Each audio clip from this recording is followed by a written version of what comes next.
Steel plant నాయకులందరూ package star లాగా అమ్ముడుపోయారండి. మాట్లాడినాడు ఎవడు మాట్లాడుతున్నాడు? అసలు 33,000 ఎకరాల్లో ఇవాళ మిగిలింది ఎంత? 19,000 ఎకరాలు. 14,000 ఎకరాలు ఎవరు అమ్మారు? తెలుగుదేశం పార్టీ అమ్మలేదా? తెలుగుదేశం పార్టీ పొత్తులే కదా సిపిఐ సిపిఎం, పవన్ కళ్యాణ్ వాళ్ళ పొత్తులే కదా. ఎవడు చేసుకోలేదు. 2019లో CPI CPM BSP JD Lakshminarayana కలిసి పవన్ కళ్యాణ్తో కలిశారు. సిగ్గున్నోళ్ళు కలుస్తారు. అందుకే గద్దరన్న మాకు సిపిఐ వద్దు సిపిఎం వద్దు పాలే ముద్దని ప్రజాశాంతి పార్టీ ఆఫీస్కి వచ్చి 15 సార్లు నన్ను కలిసి ప్రజాశాంతి పార్టీలో చేరాడు. అది అంబేద్కర్ పార్టీ, గద్దరన్న పార్టీ, అమ్ముడుపోని పార్టీ, బడుగు బలహీన వర్గాల పార్టీ, బీసీల ఏకైక పార్టీ, ఈ దొంగలు గజ దొంగలు ఉన్న 7 పార్టీలతో పోరాడుతున్న ఏకైక పార్టీ. ఇప్పుడు షర్మిల ప్యాకేజ్ స్టార్ కాదా? కాంగ్రెస్ని వైఎస్ఆర్ని చంపింది చేసింది వీళ్ళని రోజు తిట్టి వాళ్ళ అన్నయ్యతో ఫైట్ చేయడానికి ఇక్కడికి వచ్చి ప్యాకేజ్ స్టార్ అయిందా లేదా? పవన్ కళ్యాణ్ ప్యాకేజ్ స్టార్ కాదా బీజేపీలో టీడీపీలో కలిసినప్పుడు? చిరంజీవి ప్యాకేజ్ స్టార్ కాదా కాంగ్రెస్లో కలిసినప్పుడు? కాపులందరూ చిరంజీవిని పవన్ కళ్యాణ్ వెలివేయాలా వద్దా? అరే కేఏ పాల్ కాపు ఉంటుండగా ఒక బీసీ కాపు వీళ్ళందరికీ గుండె గీయడానికి నేను ఉంటుండగా మీరు ఇంకో పార్టీ ఎందుకు? అదే నేను ప్రశ్నిస్తుంది. స్టీల్ ప్లాంట్ని ఆపింది నేను తప్ప ఇంకెవరైనా ఆర్డర్ తీసుకొచ్చారా? ఒక ఆర్డర్ చూపించమనండి. తెలుగుదేశం పార్టీ స్టీల్ ప్లాంట్ ప్రాపర్టీలు అమ్మిందా లేదా? వైసీపీ అమ్మిందా లేదా? కాంగ్రెస్ పార్టీ అమ్మిందా లేదా? బీజేపీ అమ్ముతుందా లేదా? బీజేపీ మోదీ మిత్రుడు బినామీ అదానీకి అమ్మారా లేదా? గంగవరం పోర్టు 1800 ఎకరాలు 60,000 కోట్లది 620 కోట్లకి అమ్మారా లేదా? నా లైఫ్ రిస్క్ తీసుకొని నేను మీ కొరకు పోరాడుతాను. నాకేం కర్మ? 2007 జూన్ 8 వరకు 25 సంవత్సరాలు ఒక ప్రెస్ మీట్ పెట్టలా.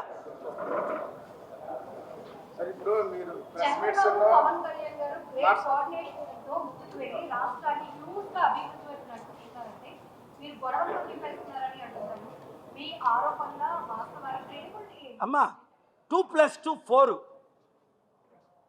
చంద్రబాబు నాయుడు పవన్ కళ్యాణ్ ఇప్పుడు ముఖ్యమంత్రి 8 నెలలు అయింది.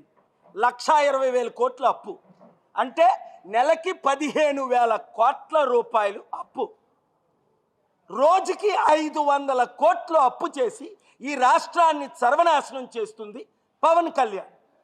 చంద్రబాబు ఒక తొత్తు మోదీకి పవన్ కళ్యాణ్కి. ఉండవా మనిషికి ఒకటే ప్రశ్న,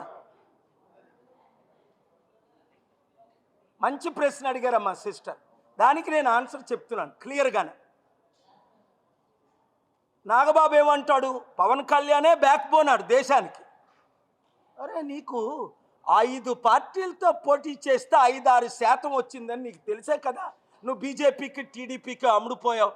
పవన్ కళ్యాణ్కి చంద్రబాబు నాయుడు పెట్టిన భిక్షే కదా, లేకపోతే లైఫ్లో ఎమ్మెల్యే అవుతాడు ఆయన. 2008-9లో అల్లు అరవింద్ పోటీ చేసి చిత్తుగా ఓడిపోలేదా? చిరంజీవి తన సొంత ఊర్లో చిత్తుగా ఓడిపోలేదా? ఇప్పుడు నేను ఇక్కడ పోటీ చేశాను, మక్కువ ఎత్తుకొని తిరుగుతున్నాను. ఎందుకు? ఈవీఎంల ద్వారా ఎలక్షన్ ట్యాంపర్ అయింది.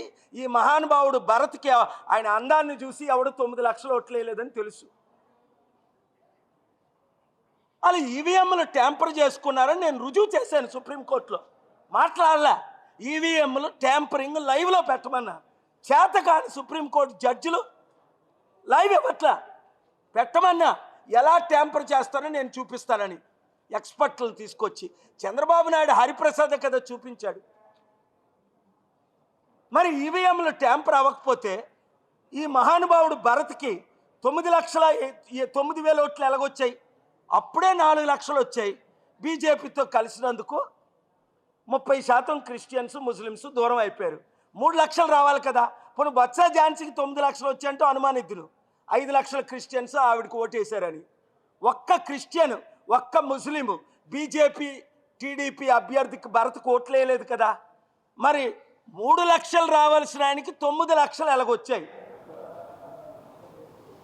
ఫ్లాట్ కోసం మరో క్వశ్చన్ 11,000 కోట్లు అంటే ఈ 7 నెలల పాలనలో మీకు అచీవ్మెంట్ అని కూటమి చెప్తోంది. మీరు యాక్సెప్ట్ చేయట్లేదా లేక 11,000 కోట్లకు సంబంధించిన క్లారిటీ 11,000 కోట్లు కాదు, 11 రూపాయలు ఇంక రాలేదు. ఇవన్నీ ఫేక్ డీల్స్. ఇస్తాము, ఓకే ఇవ్వు. అప్పే మనకెందుకు అప్పు? అప్పు నేనైతే స్టీల్ ప్లాంట్ మీద 5 లక్షల కోట్లు అప్పు తీసుకొస్తాను. దాని విలువ 8 లక్షల కోట్లు. 60% అప్పు ఇస్తాను. ఆడు 11,000 కోట్లు అప్పు ఇచ్చి మన 8 లక్షల కోట్లు దోచుకోవడం ఏంటి? ఇప్పుడు వరకు దోచుకున్నారా లేదా? అదానీకి అమ్మారా లేదా? అదానీ ఎవడు? మోదీ తొత్తు, మోదీ బినామీ, మోదీ మిత్రుడు, Modi best friend. Is it not true? అరే మేము 55,000 కోట్లు మా విశాఖపట్నం, మా ఆంధ్ర నుంచి ట్యాక్స్ రూపంలో స్టీల్ ప్లాంట్కి 55 సంవత్సరాలు కట్టాం. మా డబ్బు మాకు తిరిగి ఇచ్చాయి ట్యాక్స్. ఈ దద్దమ్మలు ఎవడు నడపలేడు కనుక వీళ్ళు అమ్మేస్తున్నారు. టీడీపీ చంద్రబాబు నాయుడు భూములు అమ్మలేదా? స్టీల్ ప్లాంట్ భూములు అమ్మలేదా? రాజశేఖర రెడ్డి అమ్మలేదా? కాంగ్రెస్ వాళ్ళు అమ్మలేదా? జగన్మోహన్ రెడ్డి కూడా అమ్మలేదా? ఈ దరిద్రులు మన రాష్ట్రాన్ని అమ్మేస్తున్నారు.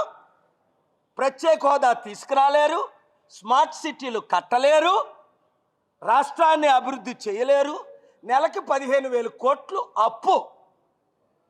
మహానుభావుడు పవన్ కళ్యాణ్ ఉప ముఖ్యమంత్రి అయిన తర్వాత అదేదో ఇచ్చింది చంద్రబాబు నాయుడు పవన్ కళ్యాణ్కి ఇప్పుడే ముఖ్యమంత్రి ఇచ్చిస్తే కనీసం నెక్స్ట్ టైం అయినా మనకు అవకాశం ఉంటుంది.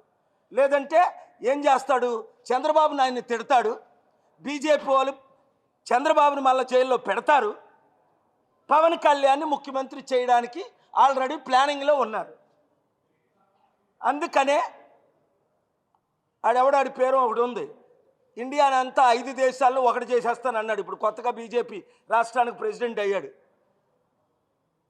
పిచ్చి పిచ్చిగా వాగుతుంటాడు, రామ్ మాధవ్ అనుకుంటా. ఆడో తుగ్లక్. అమెరికాలో 2014లో నేను ఉంటుండగా అంటాడు, ప్రపంచంలో పాకిస్తాను, బంగ్లాదేశ్, మియన్మారు, నేపాల్ని ఇండియాలో కలిపేస్తాడట. ఇలాంటి తుగ్లక్ మాట్లాడుతుంటే మన ఇండియాకి ఎలాగుంటుంది? అలాంటి తుగ్లక్ని తీసుకొచ్చి మళ్ళీ ఇక్కడ బీజేపీ ప్రెసిడెంట్గా చేస్తున్నారని విన్నాను. మరి చేశారో పెడుతున్నారో ఇన్ఛార్జో ఏదో. రాజమండ్రిలో పురంధేశ్వరికి వెళ్ళడం ఏంటి? అక్కడ రాజమండ్రిలో ఎంపీగా ఓడిపోయింది సార్, ఐ లాస్ట్ అంటాడు. ఒరే బాబు, నువ్వు వైసీపీ ఓడి నువ్వు లాస్ట్ అంటావేట్రా? నువ్వు ఓడిపోలేదు, అసలు నువ్వే గెలిచావు. పురంధేశ్వరికి వెళ్ళలేదని ఆయనకి చెప్పాను నేను మన ఫ్లైట్లో కొలిస్తే. వాళ్ళు ఈవీఎంల ద్వారా గెలుస్తున్నారు కాబట్టి దమ్ముంటే I'm challenging Modi government, join and conduct the election with ballot paper. ఎందుకంటే ట్రంప్ కంటే ఎక్కువ మంది శత్రువులు ప్రపంచంలో ఎవరికి లేరు. అలాంటి ట్రంప్ మళ్ళీ ప్రెసిడెంట్ ఎలాగయ్యాడు? అక్కడ డెమోక్రసీ ఉండబట్టి, ఇక్కడ లేని దాన్ని బట్టి. అమెరికాలో డెమోక్రసీ ఉంది, ఇండియాలో డెమోక్రసీ లేదు కనుక మోదీ ఎవరిని చేస్తే రేపు పవన్ కళ్యాణ్ని పొగుడుతున్నాడు. ఇప్పటి నుంచే మన రాష్ట్రాన్ని దోచుకోవడానికి. ఇప్పుడు నడుపుతుంది పవన్ కళ్యాణే, చంద్రబాబు కాదు. పవన్ కళ్యాణ్ ఏం చెప్తే బీజేపీ అదే చేస్తుంది. అందుకనే పవన్ కళ్యాణ్ నేను అడుగుతున్నాను, మనకున్న 55,000 కోట్లు మనం సెంటర్కి ఇచ్చాం స్టీల్ ప్లాంట్ తరఫున. ఆ 55,000 కోట్లు నువ్వు తిరిగి తీసుకురా. ఆ 14,000 ఎకరాలు అమ్మేసి మాకు నువ్వు తిరిగి తీసుకురా. అప్పుడు వేలం వేద్దాం. స్టీల్ ప్లాంట్ కావాలంటే ఒక్కోడికి 8 కోట్లు ఇద్దాం ఎంప్లాయీస్కి. ఇప్పుడు భిక్షం ఇచ్చే కంటే, అప్పులు ఇచ్చే కంటే దమ్ముంటే చంద్రబాబు నాయుడు, పవన్ కళ్యాణ్ ఈ ప్రశ్నలకు జవాబు చెప్పాలి. Thank you very much.